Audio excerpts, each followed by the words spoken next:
Assalamualaikum warahmatullahi wabarakatuh. Halo teman-teman, jumpa lagi di channel Sahabat Medis.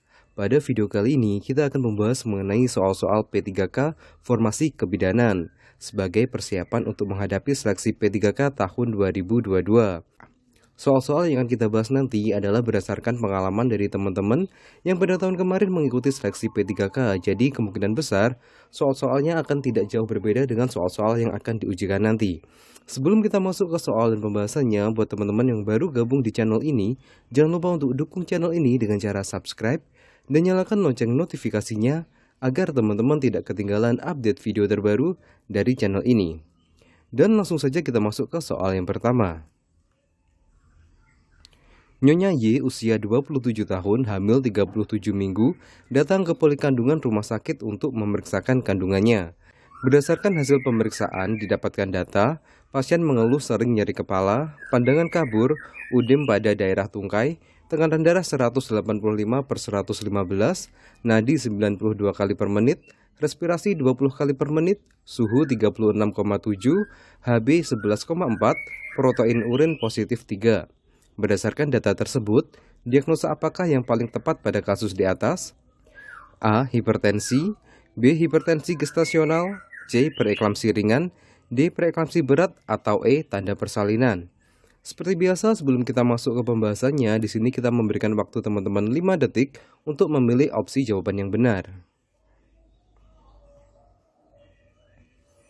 Oke, sekarang langsung saja kita bahas. Untuk opsi A, hipertensi, ini kurang spesifik ya teman-teman.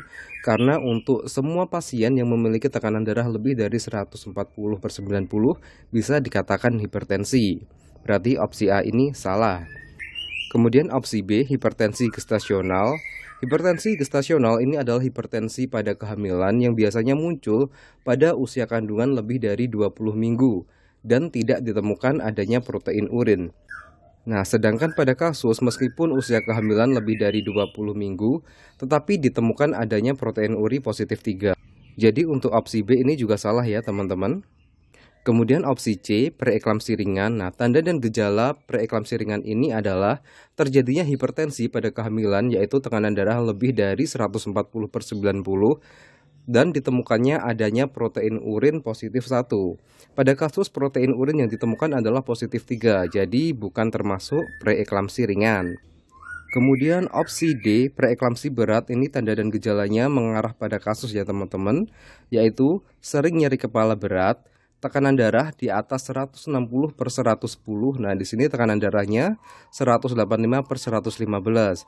Kemudian juga ditemukan adanya pandangan kabur. Hal ini karena gangguan pada sistem sarafnya teman-teman ya. Dan tanda berikutnya adalah ditemukannya protein urin lebih dari positif 2. Nah, pada kasus di sini protein urinnya adalah positif 3. Jadi semua tanda dan gejalanya mengarah ke preeklamsi berat. Jawaban yang tepat berarti yang D, preeklamsi berat. Sebelum kita masuk ke soal berikutnya, di sini kita mau merekomendasikan buat teman-teman yang mau mencari paket tryout sebagai latihan memantapkan diri menghadapi seleksi P3K nanti, teman-teman bisa gabung pada platform Nip Warrior.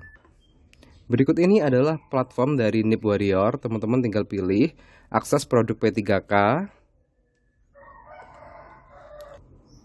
Nah, di sini sudah ada beberapa formasi seperti dokter umum, perawat, bidan, penyuluh kesehatan, epidemiologi, dan yang lainnya. Nah, ini sebagai contoh saja kita lihat untuk formasi bidan ya teman-teman.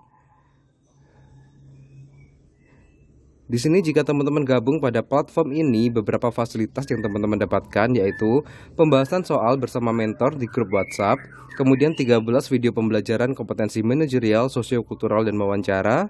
Lalu teman-teman mendapatkan 4 paket tryout kemampuan teknis bidang terampil, kemudian 2 paket tryout manajerial, sosiokultural, dan wawancara. Teman-teman juga mendapatkan PDF materi formasi bidan dan ringkasan materi kesehatan umum. Teman-teman difasilitasi grup WhatsApp dan free konsultasi dengan tim Nip Warrior. Untuk cara gabungnya, teman-teman tinggal klik linknya pada deskripsi video ini. Oke, kita kembali ke soal berikutnya. Kita masuk ke soal nomor 2. Nyonya R usia 26 tahun, G3 P1A1 datang ke BPM untuk bersalin. Berdasarkan hasil pemeriksaan diketahui tekanan darah 110/70, nadi 82 kali per menit, suhu 36,4, respirasi 22 kali per menit, TFU 32 cm, DJJ 140 kali per menit. Dari hasil pemeriksaan dalam diketahui porsio lunak, pembukaan 8 cm, penimisan 75%, ketuban negatif, dan kepala di HOT3. Pertanyaannya, berdasarkan data di atas, ada pada fase manakah proses bersalin yang dialami pasien? A. Infartu kala 1 fase laten. B. Infartu kala 1 fase aktif akselerasi. C. Infartu kala 1 fase aktif deselerasi. D. Infartu kala 1 fase aktif dilatasi maksimal. Atau E. Infartu kala 2. Oke, langsung saja kita masuk ke pembahasannya. Untuk fase persalinan di sini ada 4 fase ya teman-teman, yaitu kala 1, kala 2, kala 3, dan kala 4. Untuk kala 1 disebut juga dengan fase pembukaan, kala 2 yaitu ketika bayi lahir, kala 3 ketika plasenta lahir, dan kala 4 itu sampai dengan 2 jam setelah plasenta lahir. Nah, di sini yang akan kita bahas lebih dalam adalah tentang kala 1 sesuai dengan kasus pada soal.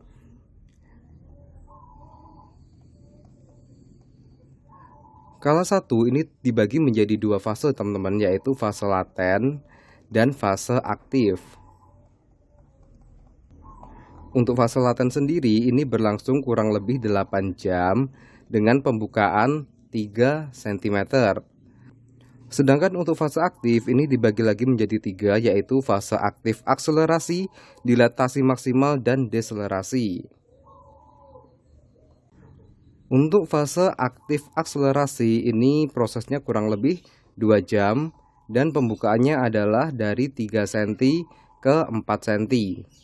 Kemudian untuk dilatasi maksimal ini prosesnya juga sama 2 jam, yaitu pembukaan dari 4 cm ke 9 cm. Sedangkan untuk deselerasi dari 9 cm ke 10 cm. Ini waktunya sama ya teman-teman, yaitu 2 jam, 2 jam, dan 2 jam.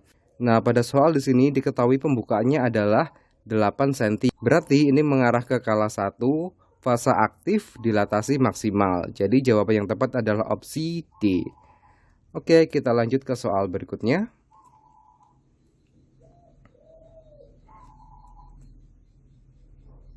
Nyonya Y usia 19 tahun datang ke BPM dengan keluhan mual, muntah, badan lemas. Setelah dilakukan pemeriksaan diperoleh data tekanan darah 90/60, nadi 92 kali per menit, suhu 36,2, respirasi 18 kali per menit, konjungtiva pucat, kadar hemoglobin 6,8 gram per dl. Dari kasus tersebut, tindakan yang harus dilakukan adalah A. Anjurkan pasien banyak makan makanan tinggi zat besi seperti sayuran hijau dan hati.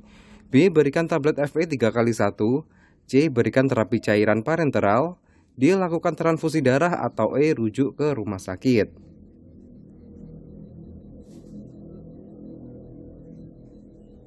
Oke, kita langsung saja masuk ke pembahasannya. Untuk meningkatkan kadar hemoglobin ini memang sangat dianjurkan untuk makan makanan tinggi zat besi dan bisa juga diberikan dengan tambahan suplemen FE. Akan tetapi, di sini pada kasus diketahui HB-nya sangat rendah ya teman-teman, yaitu 6,8. Dimana dengan HB segini tidak mungkin bisa langsung naik apabila pasien hanya mendapatkan makanan tinggi zat besi dan tablet FE. Solusinya adalah dengan memberikan transfusi darah. Tetapi transfusi darah sendiri juga tidak bisa sembarang diberikan, terutama di BPM. Dimana untuk transfusi darah sendiri ini prosesnya panjang teman-teman ya, yaitu mulai dari pencocokan golongan darah, kemudian juga ada tahap cross matching, dimana untuk tindakan transfusi darah ini hanya bisa dilakukan di rumah sakit yang ada bank darahnya atau yang bekerja sama dengan unit transfusi darah. Jadi tindakan yang harus dilakukan adalah melakukan rujukan ke rumah sakit. Jadi jawaban yang tepat adalah yang E. Oke, sementara cukup sekian ya untuk video kali ini. Semoga video singkat ini bisa bermanfaat dan semua teman-teman di channel ini bisa lolos menjadi ASN P3K tahun ini. Wassalamualaikum warahmatullahi wabarakatuh. Sampai jumpa di video berikutnya.